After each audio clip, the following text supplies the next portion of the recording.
আমি সময় নেব না, আমি দুটি কথা বলে বক্তব্য শেষ করতে চাই। এই জনপথে আমরা দেখছি একজন মুক্তির আবির্ভাব হয়েছে, যেই মুক্তি বলার চেষ্টা করেন ইনসাফের কথা এবং ন্যায়ের কথা।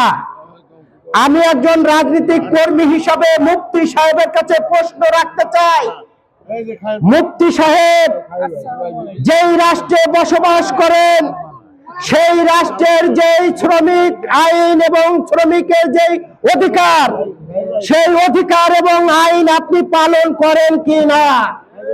করে করে বুকে হাত দিয়ে আপনাকে চিন্তা করতে হবে যে আপনি শ্রমিকদের আইন পালন করেন কিনা।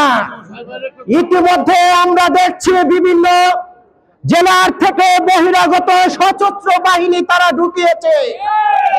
আমি প্রশাসনের দৃষ্টি আকর্ষণ করব, প্রতিটি গাড়ি যদি খুঁজে পাওয়া যায় তাহলে আপনি দেখবেন বহিরাগতদের আনাগোনা যারা নির্বাচনের পরিবেশকে নষ্ট করতে চায়।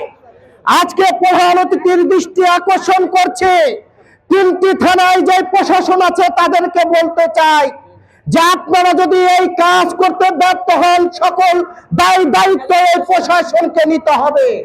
সত্যি কি মিথ্যা?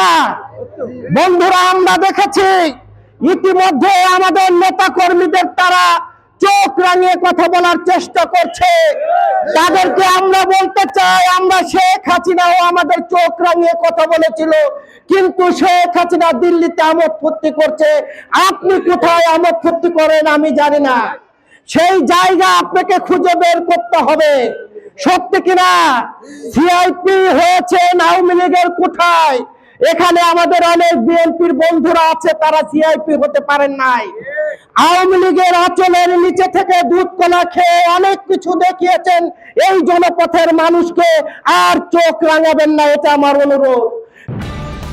নিউজ টেক্স দৈনিক অন্যধারা।